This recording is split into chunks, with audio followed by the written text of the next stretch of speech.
역사 어디까지 알고 있니? 안녕하세요 여러분. 이번에 바로잡을 역사 이야기는 세종의 버금 같은 왕 정조가 아니라 정조의 아버지 사도세자의 이야기를 하려고 합니다. 사도세자는 영조의 아들입니다. 영조가 사도세자를 뒤주에 넣어 죽인 이야기를 영화로 만든 사도에 대한 이야기도 할 예정입니다. 그럼 시작해볼까요?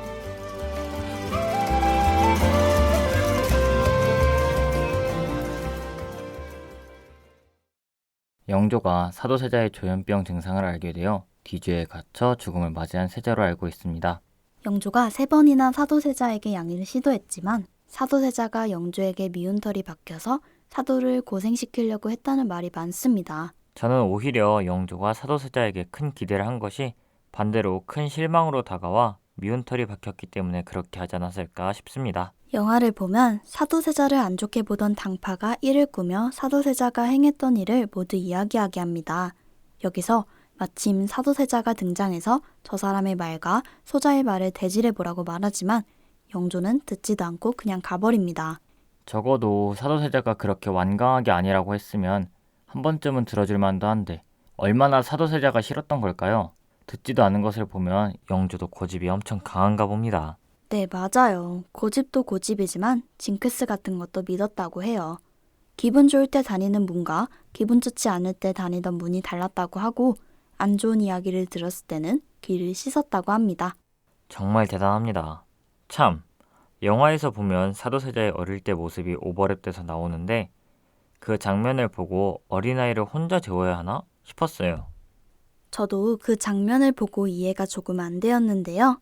사도세자의 아내인 해경궁 홍씨가 적은 한중록을 보면 사도가 자란 곳은 불길한 곳에서 자라게 했으며 보살핌을 받아야 할 시기에 보살핌을 받지 못하였다고 적혀 있습니다.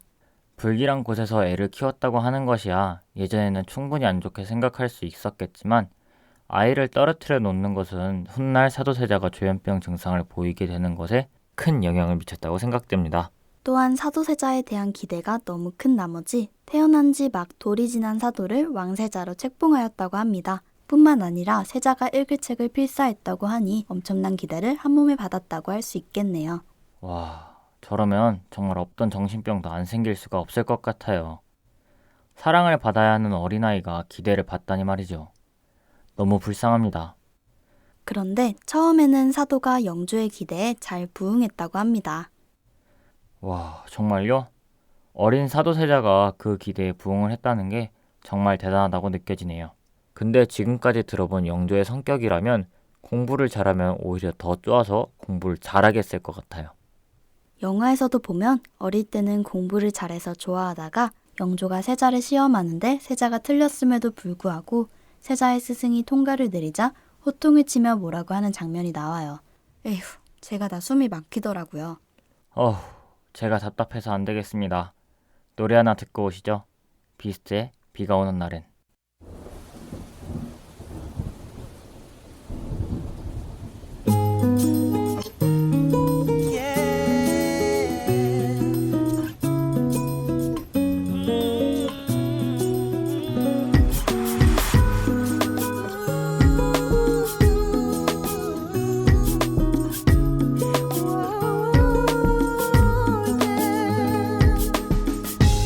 세상이 어두워지고 조용히 비가 내리면 여전히 그대로 오늘도 어김없이 날 벗어나질 못하네 너의 생각 안에서 이제 끝이라는 걸 알지만 미련이란 걸 알지만 이제 아닐 걸 알지만 그까지 자존심에 널 잡지 못했던 내가 조금 아쉬울 뿐이니까 비가 오는 날엔 나를 찾아와 밤을 새워 괴롭히다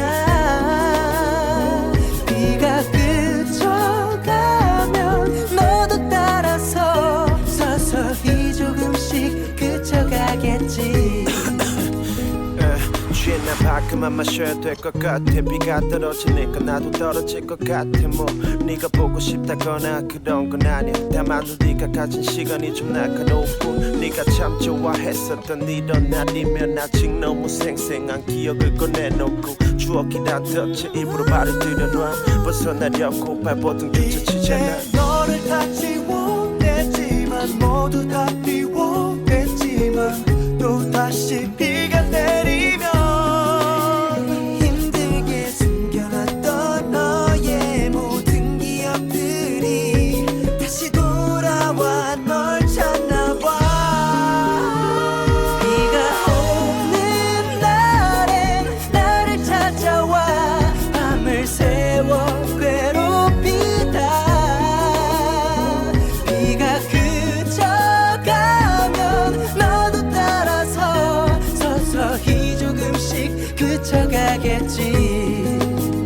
너에게로 이제 돌아갈 길은 없지만 지금 행복한 너를 보면 난 그래도 웃어볼게.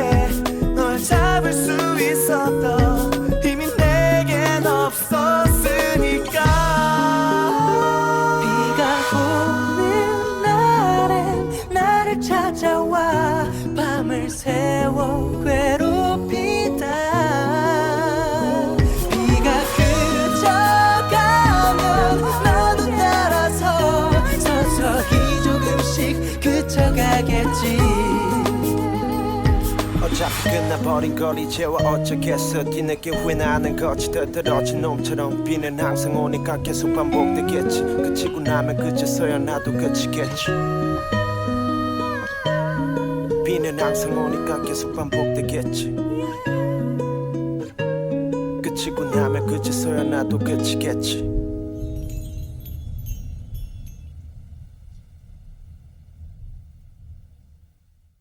비스트의 비가 오는 날엔 듣고 오셨습니다. 뭔가 가사가 세자의 마지막을 말하는 것 같네요. 오늘도 어김없이 뒤주에서 벗어나지 못하는 사도세자가 생각나요.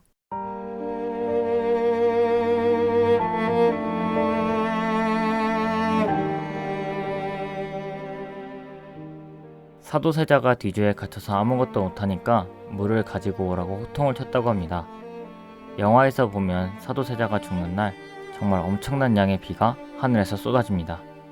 뒤주에 갇혀서 마시지 못한 물이었을까요? 사도세자의 눈물이었을까요? 아마 사도세자의 눈물이지 않을까요? 그럼 노래 듣기 전에 내용을 이어가 볼까요? 노래 듣기 전에 내용을 이어가자면 영조는 얼마나 큰 기대를 하고 있었을지 전혀 감이 잡히지 않는걸요. 제가 찾아본 바로는 원래 세자의 교육은 나이가 어느 정도 찬 후에 하였으나 영조는 너무 늦은 나이에 아들을 본 탓인지 사도가 2살 때부터 세자 교육에 힘을 썼다고 하네요. 요즘 조기 교육을 하는 3, 4살도 참 빠르다고 생각을 하는데 그때 당시 2살이면 정말 아무것도 모를 때인데 영조가 엄청 급했나 봅니다. 그런데 결과적으로 영조가 장수를 하게 되면서 조기 교육은 실패로 돌아간 것이 아닌가요?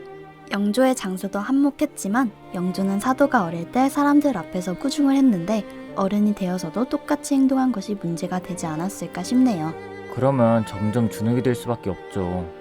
영조가 너무하다고 생각됩니다. 저도 궁금해서 영조와 사도세자의 이야기를 찾아봤는데요. 사도세자가 몸이 안 좋다고 말하면 영조는 꾀병이라고 무시하라고 했다네요. 아니 어떻게 아빠라는 사람이 아들한테 그런 행동과 말을 할 수 있는지 알 수가 없네요. 이처럼 이해되지 않는 행동을 한 경우가 또 있습니다. 바로 왕이 선의 사건입니다. 영조는 툭하면 야, 나 왕 안 해. 사도 너 왕 해라. 뭐 이런 식으로 사도에게 선의를 하려고 했답니다. 아니 영조가 선의한다고 해서 넙죽 받을 수 없잖아요. 영화를 보면 사도 역할을 맡은 유아인이 머리에 피가 날 정도로 석고대죄를 하는데 그 모습을 보고 저 사람이 진정 왕이고 아버지인가 싶었습니다. 저도 그랬는데요. 영화의 뒷부분에 보면 왕세손, 훗날의 정조가 할아버지 영조에게 하나 직언을 합니다. 사람이 있고 예법이 있는 것이지 어찌 예법이 있고 사람이 있을 수 있겠습니까? 공자도 그랬습니다. 사람의 말단을 보지 말고 마음을 보라고. 저는 그날 아비의 마음을 봤습니다. 지영씨, 이 대사 좀 사이다 같지 않나요?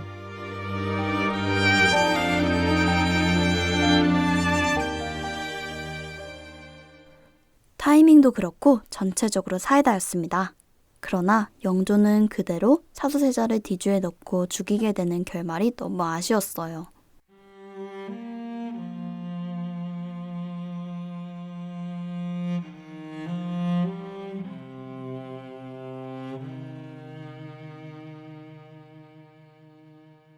저는 그 장면이 있기 전에 사도세자가 본인의 생모인 영빈이 씨에게 환갑잔치를 치러주는 것을 보고 효가 정말 대단하다고 생각했어요. 이렇게 효심이 가득한데 영조는 사도에게 왜 그렇게 모질게 했을까요? 영조도 솔직히 좀 이상한 사람 같아요. 잘 이야기하다 화를 냈다고 하기도 하고, 더 이상한 점은 사도가 죽은 것을 확인한 후에 개선가를 울리라고 시킨 후 환궁을 했다고 합니다. 개선가요? 전쟁이나 경기에서 이겼을 때 부르는 노래를 불렀다 이건가요? 네, 맞아요. 아니 그 정도면 미친 거 아닌가요? 아들을 죽여놓고 내가 이겼다고 노래를 울리라고 했다니. 영화에서는 사도의 죽음을 확인하고 오열을 하지만 실제로 사도가 죽었을 때도 저렇게 했을까 싶습니다. 실제로 슬퍼했다는 이야기가 적혀 있지는 않습니다. 또한 사도라는 시호가 내려진 것은 영조가 슬퍼서 내린 것이 아닌 규범에 걸맞게 내린 것이라고 하네요. 그런데 영화에서 보면 사도세자가 많은 사람을 죽이고 관에 들어가고 그러는데 이 부분은 사실인가요? 사도세자의 부인 해경궁 홍씨가 쓴 한중록에 따르면 사실이었다고 합니다. 미치광이로 묘사가 되어 있는데요. 이는 영조실록에도 나와 있어요. 또한 사도세자의 생모인 영빈이 씨가 영조에게 사도가 전하를 죽이려 한다고 먼저 세자를 죽여야 한다고 나와 있습니다. 사도세자가 부모를 정말 잘못 만난 것 같네요. 총명했던 사람이 엄청난 기대감이라는 스트레스를 등에 업고 미쳐가는 와중에 생모는 손자를 살리기 위해 자식을 죽이라는 말을 하고, 그래서일까요? 사도가 죽고 나서 사도의 생모는 자신이 세자를 죽였다고 슬퍼했다고 합니다. 여러 기록을 통해서 영조와 사도가 참 달랐다는 것을 알 수 있네요. 또한 영조가 사도에게 너의 존재 자체가 영모야 라고 하는 것은 사도에게 큰 충격으로 다가왔을 것 같습니다. 그래서 이후에 더 미치광이가 된 것이 아닐까요? 그럴 수 있다고 생각해요. 이후에 신하들이 사도에게 왕을 뵈러 가야 한다고 하길래 영조에게 언제부터 자신을 세자로 생각했냐 했는데 이 부분이 이해됩니다. 영조는 자신의 아들은 이토록 싫어했으면서 어찌 세손은 그리도 좋아했는지 신기하네요.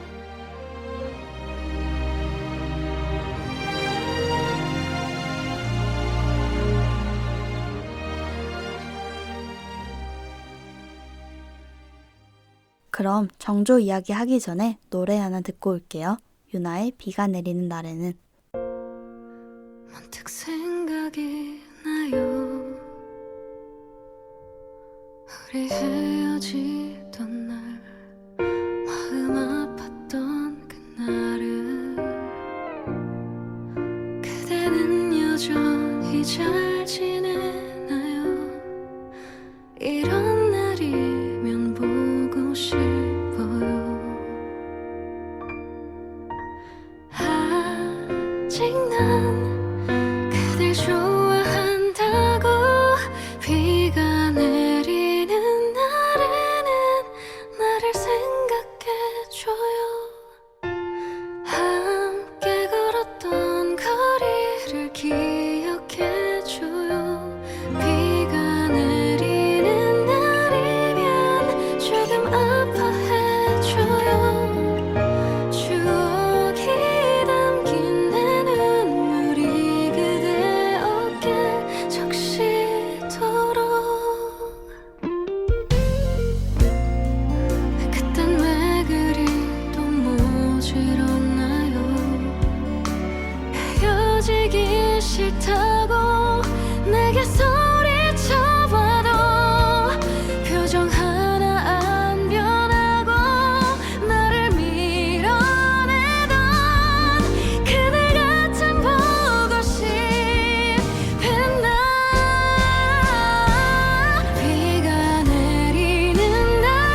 생각해줘요.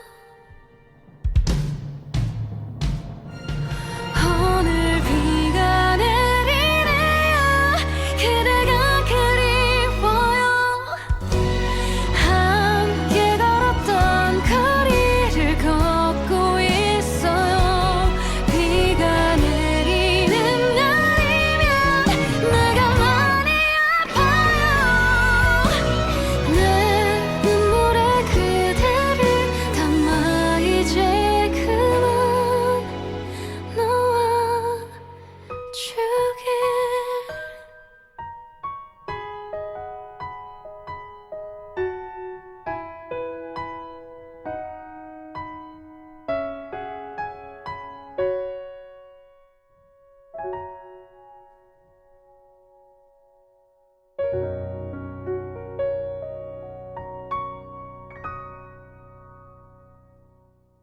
사도세자의 부인 해경궁 홍씨가 비가 오는 날이면 정말 사도세자를 보고 싶어 하지 않았을까요? 저도 그렇게 생각해요. 영화에서 사도의 죽음을 확인하는 날이 비 오는 날이기 때문에 유독 더 보고 싶은 날인 것 같습니다. 자, 그럼 이제 영조와 정조의 이야기를 해볼까요, 상훈 씨?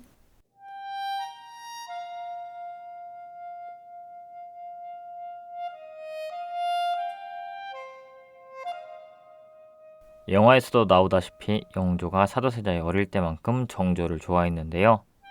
정조가 아버지 사도세자의 죽음을 봐서 그런 것인지 할아버지 영조 앞에 있는 것을 보면 상당히 정자세를 유지하고 있으며 한치의 오차도 없이 행동하려고 노력했다는 것이 보였어요. 영조의 명령으로 자신의 아버지가 죽었기 때문에 할아버지를 미워할 만도 한데 어린 새손이 긴장의 끈을 놓지 않고 있었다는 것이 정말 대단한 것 같아요. 사도세자는 화를 허공으로 보내면서 저 화살이 얼마나 떳떳하냐는 질문을 새손에게 합니다. 이 뜻은 나는 영조가 바라는 대로 공부를 하지 않아 좋은 시선을 받지 못했지만 떳떳하다. 그러나 너는 공부도 하고 좋은 시선까지 받고 있으니 나보다 더 떳떳해야 한다는 의미가 아닐까요? 네, 맞아요. 떳떳해야 한다고 하는 것을 보면 사도는 정조에 대해서도 걱정을 한 듯 싶습니다. 사도세자는 정조만큼은 나처럼 잘하지 않았으면 하는 마음이 있었을 것 같아요. 아무래도 자신은 엄청난 기대를 안고 살았는데 그 기대를 온전히 받을 새손 걱정을 했을 것 같아요. 영화 사도의 마지막 부분에서 유아인이 내가 바란 것은 아버지의 따뜻한 눈길 한번 다정한 말 한마디였소 라고 하는 부분을 보면 칭찬은 둘째고 따뜻한 아버지의 마음을 느끼고 싶었던 것이 아닐까요? 정조도 그랬을 것 같아요. 정조가 사도세자의 효심을 닮은 부분이 영화 첫 부분에 나오는데 뒤주에 갇힌 아버지 사도세자에게 물을 전하고 싶었지만 영조가 밧줄로 묶고 풀을 위에 덮어 물을 줄 수 없자 자식이 아비한테 물 한 잔도 드릴 수 없다면서 한탄하는 장면이 나옵니다. 효심은 지극했으나 이루지 못해 평생을 아쉬워했을 것 같아요. 또한 정조가 왕으로 즉위하자마자 대신들 앞에서 사도세자의 자식이라고 공포를 합니다. 사도세자가 죽었을 당시에는 폐세자였다가 죽고 나서 다시 세자로 임명되었기 때문에 이런 말을 하기에는 쉽지 않았을 것입니다. 정조도 강단이 대단하네요. 저것과 비슷한 효심이 나오는 부분이 또 있습니다. 정조는 자신이 왕위에 있으면서 자신의 아버지 사도세자의 시호를 하나 더 내리는데요. 바로 장원이라는 시호입니다. 죽은 세자를 왕으로 올리는 추존을 하고 싶었지만 대신들이 막아서면서 그 꿈은 이루지 못하고 눈을 감았답니다.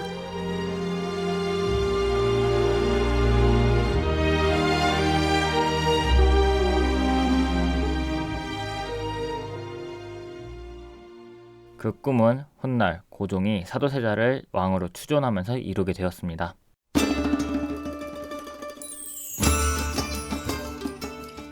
자, 이제 마무리를 지어볼까요, 상훈씨? 벌써 마무리를 지어야 한다니 아쉽네요. 혹시 저번 회차에서 이번 회차를 설명할 때 뭐라고 했는지 기억나시나요, 지영씨? 목적이 정당하다고 한들 옳지 못한 수단으로 목적을 달성하는 것은 옳지 못하다. 맞나요? 네, 맞습니다.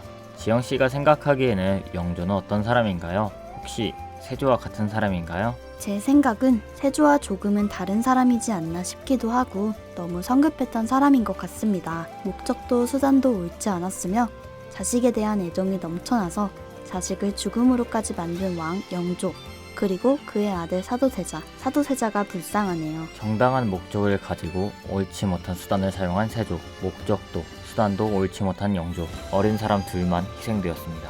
다음은 어리지만 희생양이 아닌 나라를 위해서 싸운 사람들에 대해서 이야기해볼까 합니다.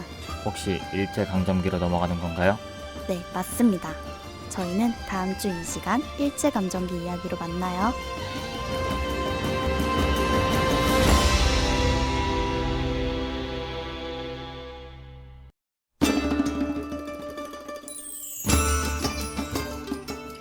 지금까지 제작 기술의 전상훈, 진행의 한지영 전상훈이었습니다.